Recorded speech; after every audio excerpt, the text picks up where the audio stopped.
بسم اللہ الرحمن الرحیم۔ اردو البم پر ویڈیوز دیکھنے اور سننے والے معزز ناظرین السلام علیکم۔ ویڈیو شروع کرنے سے پہلے چینل کو سبسکرائب اور ویڈیو کو لائک کرنا بالکل مت بھولیے گا۔ سلطان صلاح الدین ایوبی رحمۃ اللہ علیہ کے بھانجے فرخ شاہ جیسے منتظم اور سالار کی ناگہانی موت سے شام اور قرب و جوار کے دوسرے علاقوں میں شدید سیاسی عدم استحکام پیدا ہو گیا تھا۔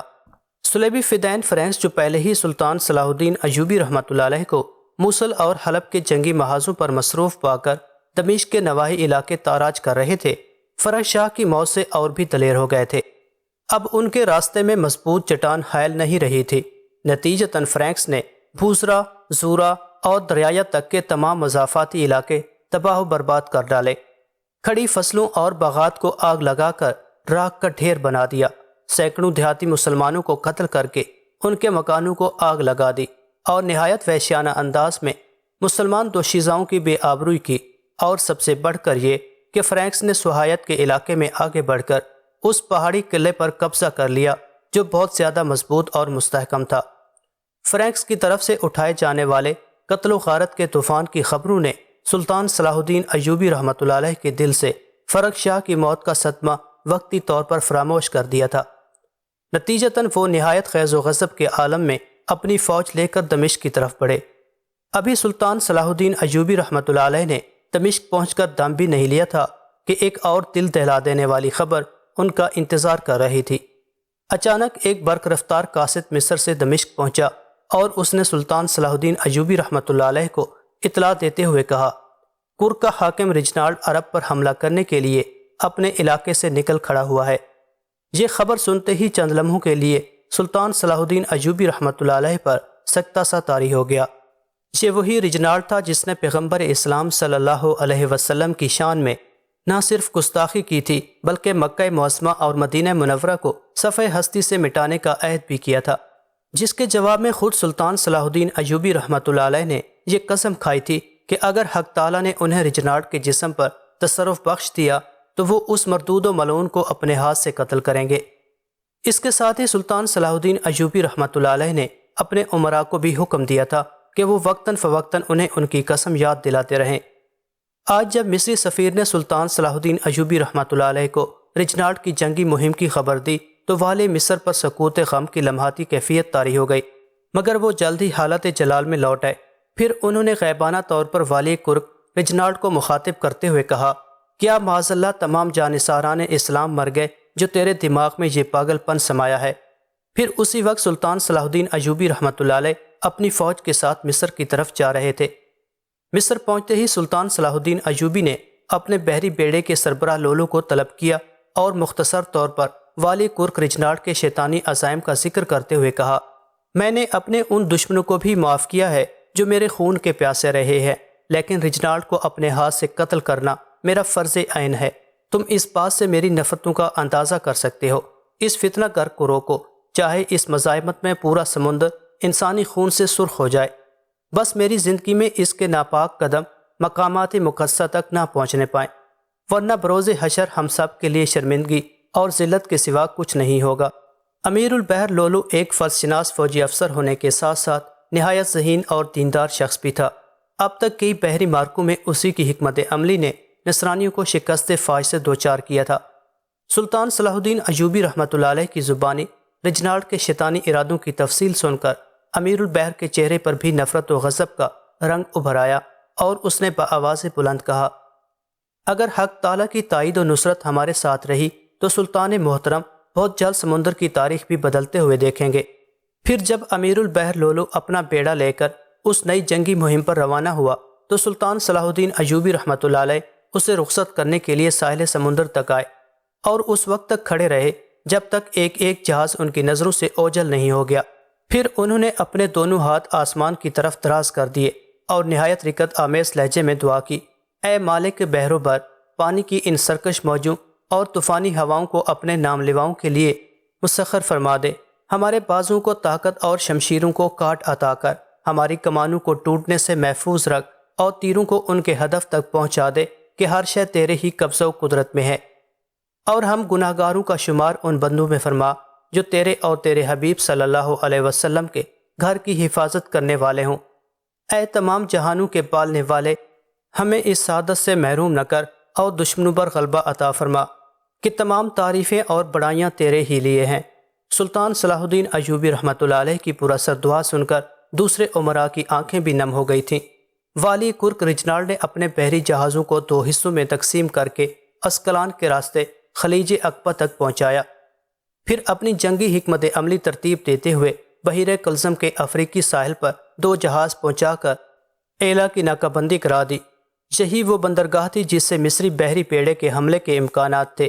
ایلا کی ناکہ بندی کرنے کے بعد رجنالڈ باقی جہاز لے کر ایزاب کی بندرگاہ کو تاراج کرنے کے لیے آگے بڑھا۔ اس سلسلے میں یہ روایت مشہور ہے کہ رجنالڈ نے ساحلوں کے نگراں عرب بدوں کو بھاری رشوت دی تھی، اس لیے کسی دشواری کے بغیر اس کے جہاز بحیرہ کلزم تک پہنچ گئے تھے۔ پھر اس نے ساحل پر لنگر انداز عربوں کے 16 جہاز جلا ڈالے، جس سے مسلمانوں کا شدید جانی و مالی نقصان ہوا۔ اسی دوران میں جدہ کے قریب ایک جہاز نظر آیا۔ رجنالڈ کے جہازوں نے تیز رفتاری کے ساتھ تعاقب کرتے ہوئے اس جہاز کو بھی پکڑ لیا۔ اس میں تمام حاجی سوار تھے۔ حاجیوں نے بہت منت سماجت کی کہ ان کا سارا مال و اسباب لے کر ان کی جان بخش دی جائے۔ حاجیوں کی التجا سن کر سفاک رجنالڈ نے وحشیانہ انداز میں کہکا لگایا، مال و اسباب تو ویسے ہی مل جائے گا، مگر تمہارا خون بہا کر مجھے جو لذت حاصل ہوگی اس کا بدل دنیا بھر کے خزانے بھی نہیں۔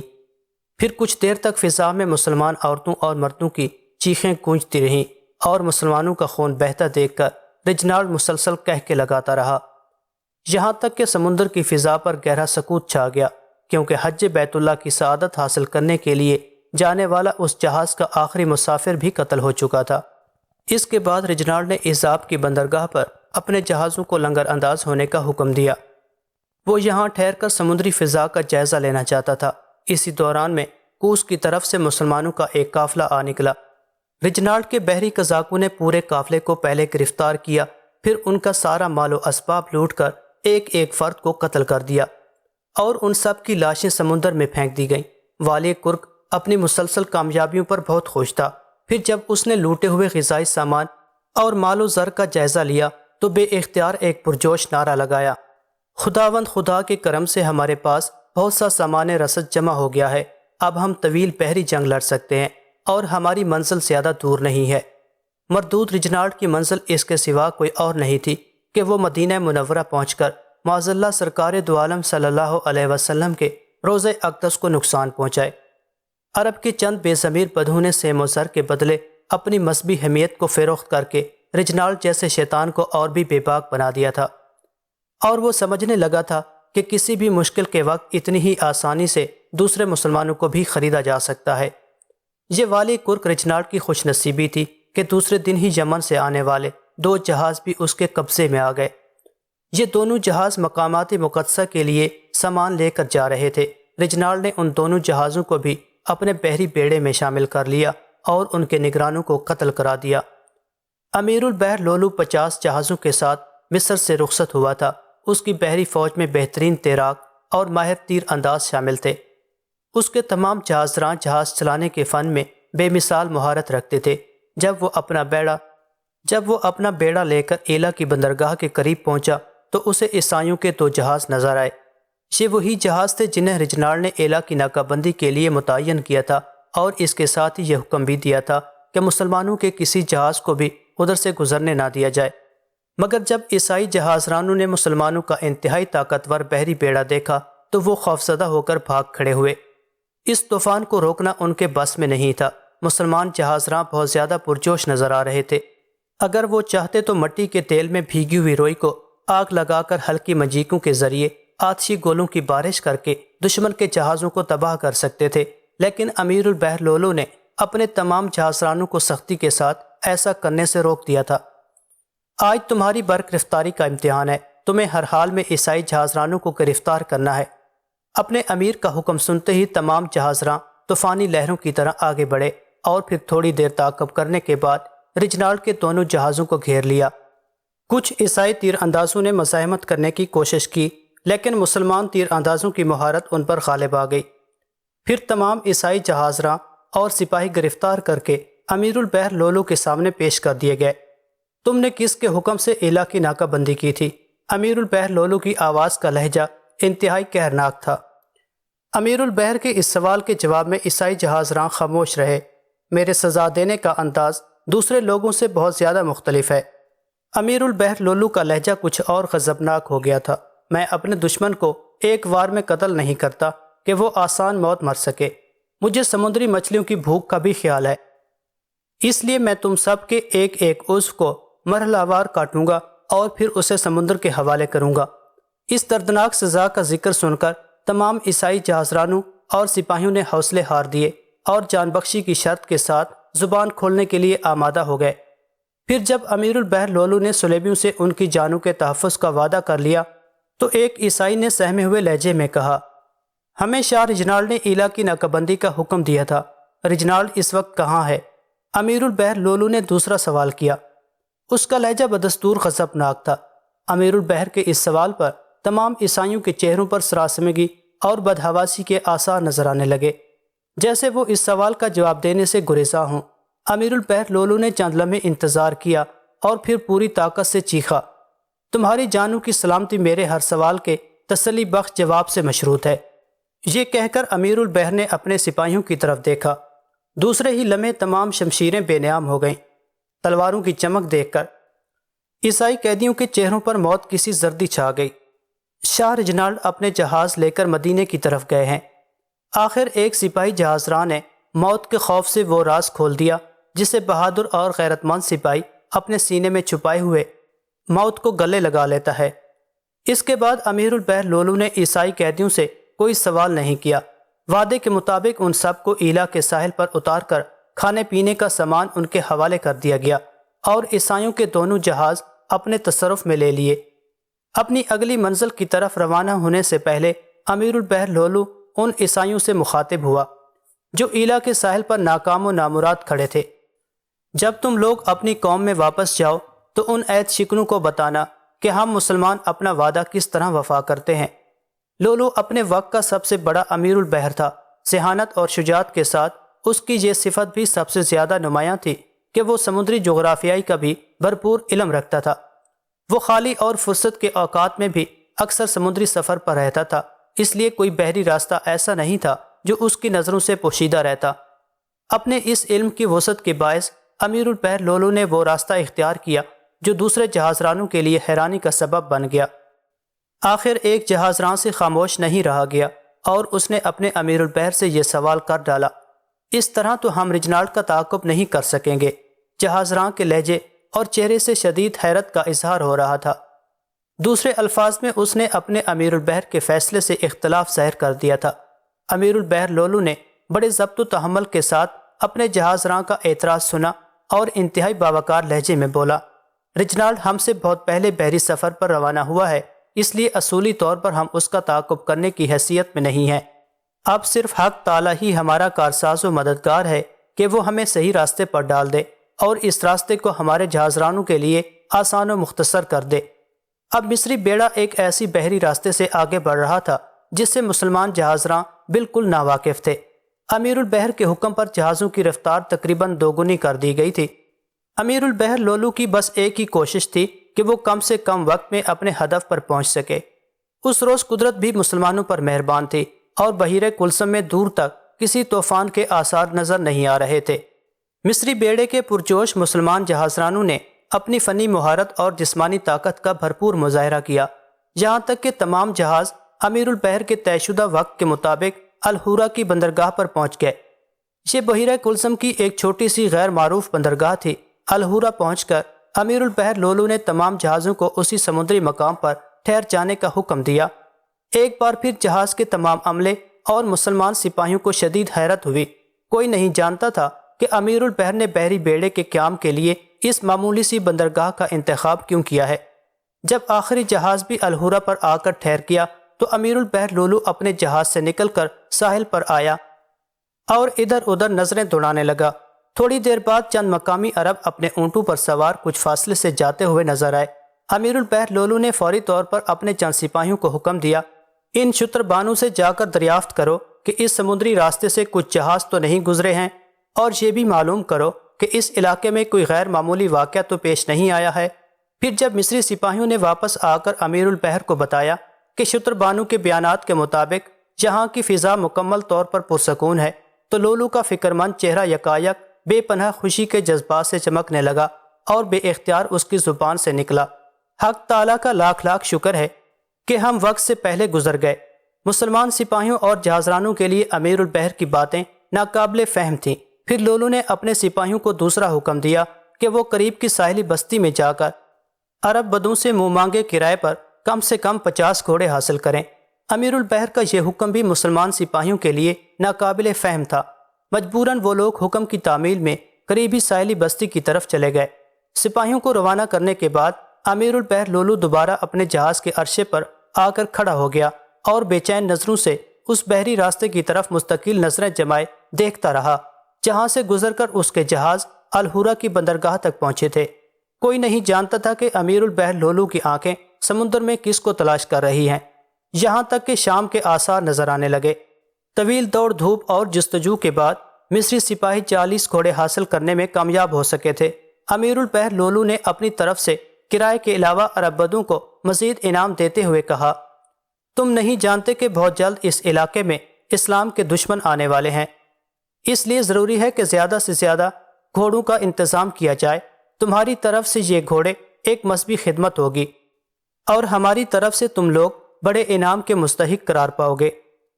امیر البحر لولو نے انتہائی سادہ الفاظ میں ان پڑھ عربوں کو اپنا مفہوم سمجھا دیا۔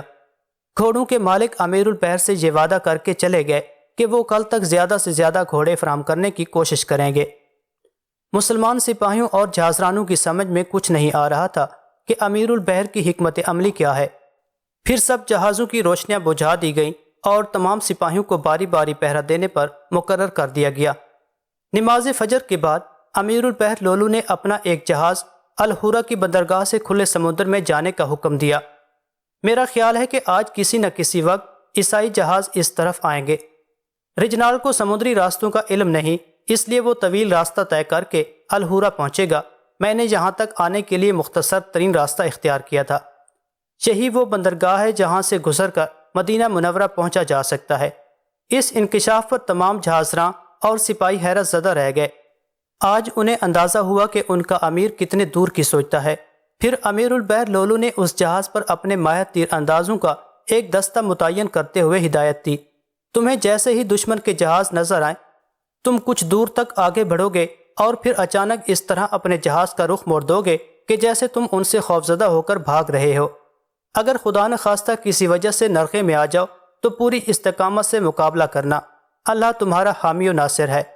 جہاز کو روانہ کرنے کے بعد امیر البحر عرب بدوں کا انتظار کرنے لگا جو نئے گھوڑے لانے کا وعدہ کر گئے تھے۔ بڑے انعام کے لالچ میں مقامی بدوں نے مزید 50 گھوڑوں کا انتظام کر دیا تھا۔ اب امیر البحر کے پاس 90 عربی گھوڑے تھے۔ لولو نے وہ تمام گھوڑے اپنے بہترین شہ سواروں کے حوالے کر دیے۔ اس کے بعد امیر البحر نے اپنے باقی جہازوں کا رخ بھی اس طرف کر دیا جہاں کچھ دیر پہلے ایک جہاز روانہ کیا گیا تھا۔ ان جہازوں کی رفتار بہت سست تھی۔ جہازوں کے ساتھ ساتھ شہ سوار بھی سمندر کے کنارے کنارے چل رہے تھے۔ آخر امیر البحر لولو کا اندازہ درست نکلا۔ ابھی مصری جہاز نے سمندر میں 10-15 میل کا فاصلہ طے کیا ہوگا کہ سامنے سے رجنالڈ کا بحری بیڑا آتا ہوا نظر آیا جو 20 جہازوں پر مشتمل تھا۔ مصری جہاز اپنے امیر البحر کے حکم کے مطابق بے خوف و خطر آگے بڑھتا رہا یہاں تک کہ اس کے اور عیسائی بیڑے کے درمیان 2 فرلانگ کا فاصلہ رہ گیا۔ رجنالڈ یہاں تک آتے آتے عربوں کے کئی جہاز تباہ کر چکا تھا۔ ایک نئے جہاز کو اپنی طرف آتے دیکھ کر والی کرک نے خوشی کے جذبات سے بھرپور نعرہ لگایا، ایک شکار اور اسے چاروں طرف سے گھیر لو، یہ بھی ہمارے بحری بیڑے کا حصہ بن جائے گا۔ ابھی رجنالڈ اپنے سپاہیوں کو ہدایت دے رہا تھا کہ یکایک مصری جہاز اپنے منصوبے کے مطابق واپس پلٹ پڑا۔ اس کی رفتار معمول سے بہت زیادہ تیز تھی۔ رجنالڈ نے مصری جہاز کو بھاگتے دیکھ کر انتہائی سخت لہجے میں اپنے جہازرانوں کو حکم دیا، یہ بچ کر نہ جانے پائے، برق رفتاری کے ساتھ اس کا تعاقب کرو۔ اگر یہ بچ کر نکل گیا تو ہو سکتا ہے کہ مقامی مسلمانوں کو ہمارے منصوبے سے آگاہ کر دے۔ رجنالڈ نے اپنے جہازرانوں کو یہ حکم اس لیے دیا تھا کہ اب تک سمندر میں عربوں کے جتنے جہاز بھی نظر آئے تھے انہیں یا تو جلا کر راہ کر دیا گیا تھا یا پھر پکڑ کر اپنے بحری بیڑے میں شامل کر لیا تھا اور جہازرانوں کو قتل کر کے ان کی لاشیں سمندر میں پھینک دی گئی تھی۔ اسی طرح رجنارڈ نے حاجیوں کے جتنے قافلے لوٹے تھے ان کے ایک ایک فرد کو بھی تہہ کاٹ ڈالا تھا، اور یہ صفاقی اور درندگی محض اس پیش بندی کے طور پر تھی کہ کہیں کوئی مسلمان فرار ہو کر مکہ معظمہ یا مدینہ منورہ نہ پہنچ جائے اور ان دونوں مقامات مقدسہ کے نگرانوں کو صلیبیوں کے مسموم ارادوں سے باخبر نہ کر دے۔ رچنارڈ اب تک اپنی تمام حیلہ سازیوں اور چالوں میں کامیاب رہا تھا، اس لیے اسے یقین تھا کہ اس کے جہاز راں مصری جہاز کو بھی آسانی کے ساتھ پکڑ لیں گے، کیونکہ رچنارڈ اس خصوصی جہاز کو بھی ایک عام تجارتی جہاز سمجھا تھا۔ امیر البحر لولو نے اپنے اس جہاز کو روانہ کرتے وقت ایک اور چال چلی تھی کہ جہاز سے تمام جنگی آلات ہٹا لیے تھے تاکہ دشمنوں کو یہ عام سا جہاز نظر آئے۔ اسی وجہ سے رچنارڈ نے دھوکہ کھایا اور پوری شدت کے ساتھ مصری جہاز کا تعاقب شروع کر دیا، مگر یہاں بھی وہ فریب کا شکار ہوا۔ اسے اندازہ نہیں تھا کہ جس جہاز کا تعاقب کیا جا رہا ہے اسے چلانے والا مصری بحری بیڑے کا سب سے ماہر جہاز راں خالد بن عباد ہے۔ مصری جہاز کو پکڑنے کے جوش میں رچنارڈ اپنا ہوش کھو بیٹھا۔ اس کے جہاز رانوں نے اپنی پوری طاقت اور فنی مہارت صرف کر دی، مگر خالد بن عباد کا جہاز ان کے ہاتھ نہیں آیا، یہاں تک کہ اندھوں کی طرح مصری جہاز کا تعاقب کرتے کرتے رچنارڈ کا بحری بیڑا سلطان صلاح الدین ایوبی رحمۃ اللہ علیہ کے بیڑے کے مقابل آ گیا۔ امیر البحر لولو کی جنگی چال کامیاب ہو گئی۔ اب رچنارڈ کے پاس اتنا وقت بھی نہیں تھا کہ وہ اپنے جہازوں کو سلامتی کے ساتھ واپس لے جائے۔ نتیجتاً عیسائی جہاز راں اور سپاہی اپنے جہازوں سے نکل کر جانیں بچانے کے لیے ساحل کی طرف بھاگے اور پہاڑوں میں گھس کر پناہ لی۔ ان فتنہ گر صلیبیوں کا کھلے میدان ہی میں خاتمہ ہو جاتا، لیکن امیر البحر لولو کے شہ سوار پیچھے رہ گئے تھے۔ پھر جب وہ نوے جاں باز امیر البحر تک پہنچے تو ان پر صورتحال واضح ہوئی۔ اس کے بعد دیکھنے والوں نے دیکھا کہ مصری شہ سوار کمانوں سے چھوٹے تیروں کی طرح صلیبیوں کے تعاقب میں آگے بڑھے اور رچنارڈ کے ساتھ اس کے تمام سپاہیوں کو ربوک کی گھاٹیوں میں گھیر لیا۔ پھر تھوڑی ہی دیر میں پوری گھاٹی صلیبیوں کی چیخوں سے گونج اٹھی۔ مصری جان باز پہلے ہی یہ خبر سن کر نفرت اور غضب کی آگ میں جل رہے تھے کہ رچنارڈ کا بحری بیڑا مدینہ منورہ پر حملہ کرنے کے ارادے سے آیا ہے۔ پھر جب شیطانوں کی یہ جماعت مجاہدین کی تلواروں کی زد پر آ گئی تو پھر انہوں نے دشمن سے کوئی رعایت نہیں برتی۔ مصری جاں بازوں کے غیظ و غضب کا یہ عالم تھا کہ انہوں نے ہر عیسائی سپاہی کو کئی ٹکڑوں میں تقسیم کر دیا تھا، مگر ابھی رچنارڈ کے دن پورے نہیں ہوئے تھے۔ وہ کسی نہ کسی طرح ربوک کی گھاٹی سے نکل کر فرار ہو گیا تھا۔ مصری جاں بازوں نے قصداً چند عیسائی سپاہیوں کو زندہ گرفتار کر لیا تھا تاکہ انہیں عبرت کے طور پر سلطان صلاح الدین ایوبی رحمۃ اللہ علیہ کے سامنے پیش کیا جا سکے۔ امیر البحر لولو نے رچنارڈ کے تمام جہازوں پر قبضہ کر کے انہیں اپنے بحری بیڑے میں شامل کر لیا۔